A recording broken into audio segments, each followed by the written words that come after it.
The school day began like any other for Sofia Rivera, a bright-eyed 9-year-old with an inquisitive mind and an accent that carried the melodic tones of her Caribbean heritage. She was excited about her spelling test and had spent the previous evening practicing with her father, Miguel Rivera, an immigration lawyer who often told her, "Your voice is powerful, Sofia. Don't ever let anyone take that away from you." Before we continue with this story, please make sure you subscribe to this channel. We are doing our best to bring you more heartwarming stories. Your support would mean a lot. The classroom was bustling with chatter as Ms. Jenkins, the teacher, walked in. Sofia, seated in the second row, eagerly raised her hand to answer the first question of the day. When she spoke, her words were clear and confident, but her accent was unmistakable. Ms. Jenkins paused, arching a brow. That's interesting, Sofia. Can anyone else give me the answer in proper English?" The words stung like a slap, and the room grew uncomfortably quiet. Some students snickered, others exchanged uneasy glances, and Sofia's hand dropped slowly to her lap. Throughout the day, Ms. Jenkins made sly comments whenever Sofia spoke. "We say it this way in America, dear," she would quip, her tone dripping with condescension. By lunchtime, Sofia's enthusiasm had turned into embarrassment. She avoided talking to her classmates, fearing more ridicule. Sofia's mother, Elena, invested in the family, has a warm, nurturing presence in Sofia's life and a fierce advocate for her family. That evening, as Sofia came home from school, visibly shaken by Ms. Jenkins' ridicule, Elena was the first to notice something was wrong. She was in the kitchen preparing dinner when Sofia walked in, her usual spark dimmed. Elena immediately put down the spatula and crouched to meet her daughter's eyes. "Mi amor, what's wrong? Did something happen at school?" Sofia hesitated, glancing at her father, Miguel, who had just entered the house. Miguel immediately noticed his daughter's subdued demeanor. "What happened, mi amor?" he asked gently. Encouraged by their attentive expressions, with tears welling up and her voice trembling, Sofia recounted the events of the day. Elena's initial reaction was heartbreak. Seeing her daughter hurt was unbearable. Her warm, brown eyes filled with concern as she pulled Sofia into a protective hug. "Oh, my sweet girl," she whispered, stroking her hair. "I'm so sorry you had to go through that." Miguel's face hardened as he listened. This wasn't the first time he'd encountered prejudice, but hearing it directed at his child ignited a fire within him. But as Sofia continued, Elena's heartbreak turned to quiet anger. She couldn't believe a teacher, someone entrusted with shaping young minds, would humiliate her daughter in front of her peers. She exchanged a glance with Miguel, who was already formulating a plan in his mind. The look they shared said it all. They were in this together, as always. Miguel reassured Sofia. "Your accent is a part of who you are. It tells the story of where we come from. Tomorrow, we're going to remind Ms. Jenkins that no one has the right to shame you or any human being because of their accent. It is not right." When Miguel promised Sofia he would handle the situation, Elena nodded in agreement. "We'll make sure this doesn't happen again," she reassured their daughter. "You're not alone in this, Sofia." Later that evening, after Sofia had gone to bed, Elena and Miguel stayed up discussing how to approach the matter. Elena was fiery in her conviction. "This isn't just about Sofia," she said, pacing the living room. "It's about every child who's ever felt belittled for being different. We need to make sure no one else experiences this." The next morning, Miguel dropped Sofia off at school and requested a meeting with Ms. Jenkins and the principal. His polished demeanor and commanding presence hinted at years spent advocating for those who couldn't fight for themselves. Principal Harris agreed to arrange a meeting for the next day. Meanwhile, in class, the tension was palpable. Ms. Jenkins continued her subtle jabs at Sofia, but the little girl sat taller, fortified by her father's words. At recess, a few classmates approached Sofia to say they thought Ms. Jenkins was wrong and that her accent was cool. Their support, though small, helped her hold her head high. Next day came. It was the day of the meeting with Principal Harris and Ms. Jenkins.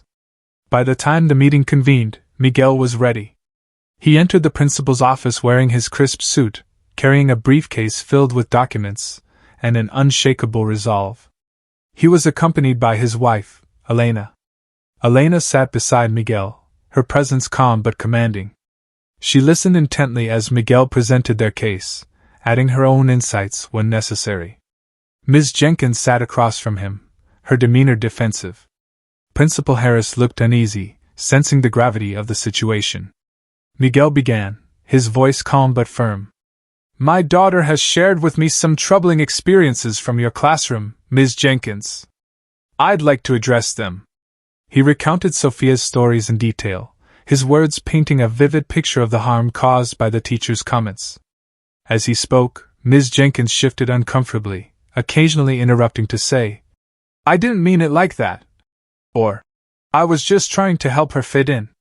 At some point, when Ms. Jenkins tried to downplay her actions, Elena's voice cut through the room with quiet authority. "You may not have meant harm, but intent doesn't erase the impact.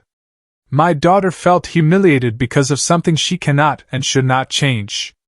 This isn't just about words, it's about dignity." Miguel responded with precision, as he reiterated what his wife had just said. "Intent does not negate impact. My daughter's confidence was shattered because of your words.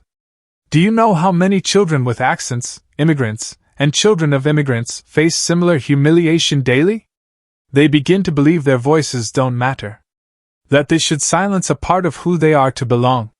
But not Sophia. Not my daughter." He opened his briefcase and presented documents highlighting anti-discrimination policies, case studies on the effects of bias in education, and stories of immigrant students thriving because of supportive teachers. Principal Harris was visibly moved, nodding as Miguel spoke. "We're not asking for special treatment," Miguel concluded. "We're demanding basic respect."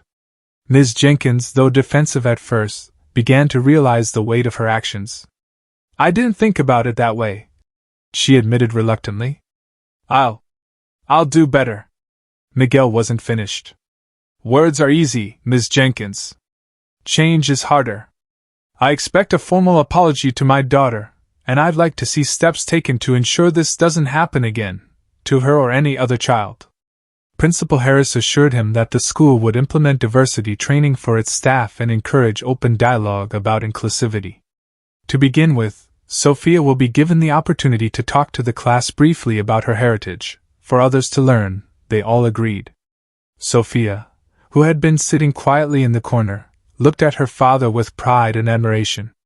After the meeting, Elena wrapped Sophia in a tight hug and whispered, "You were so brave, mi vida. Never let anyone dim your light." Elena's influence on Sophia was profound. While Miguel taught Sophia how to fight for justice with logic and precision, Elena showed her how to do so with empathy and heart.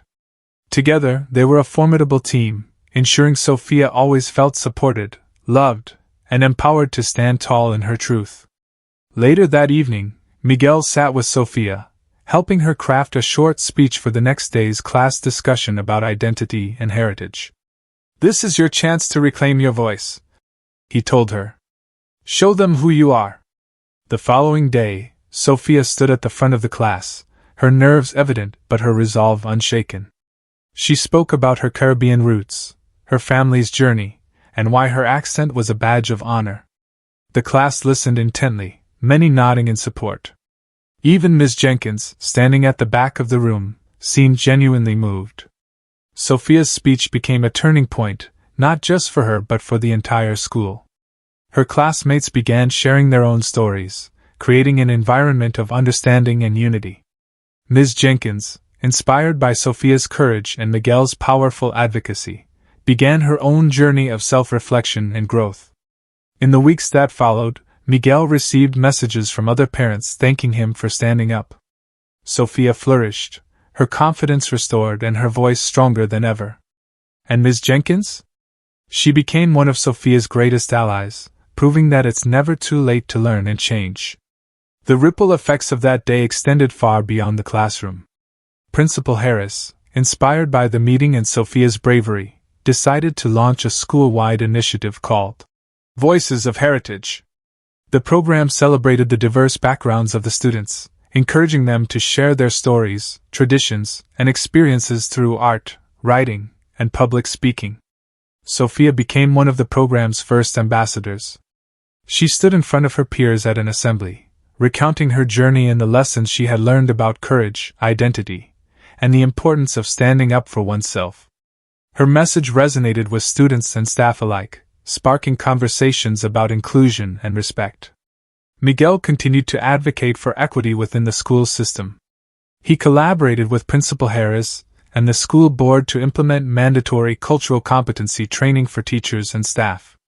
His involvement didn't stop there. Even with his busy schedule, he began hosting workshops for parents, helping them understand how to support their children in navigating challenges related to their identity. One of the most profound moments came a few months later. Ms. Jenkins approached Miguel during a school event. Her demeanor was humble, and her words carried genuine remorse. "Mr. Rivera," she began, "I want to thank you. At first I was defensive, but I've realized how much I had to learn. Sophia's courage and your determination opened my eyes. I'm truly sorry for the harm I caused." Miguel shook her hand, his expression kind but firm. "Acknowledgement is the first step, Ms. Jenkins. What matters now is what you do moving forward." True to her word, Ms. Jenkins became an advocate for inclusivity.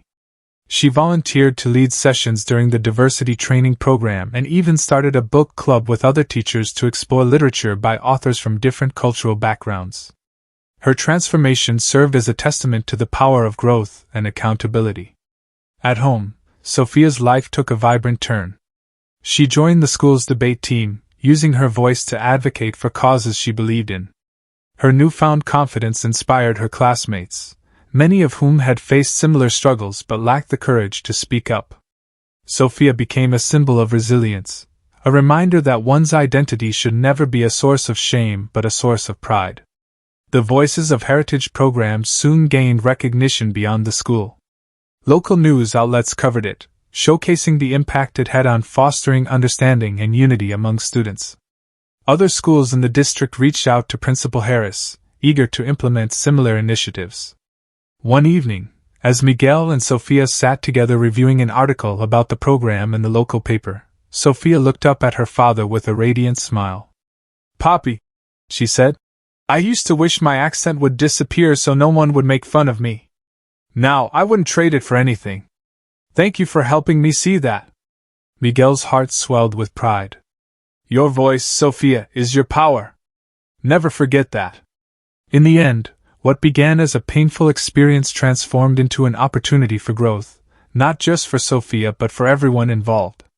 It was a reminder that change often starts with one brave voice, willing to speak up and demand what's right.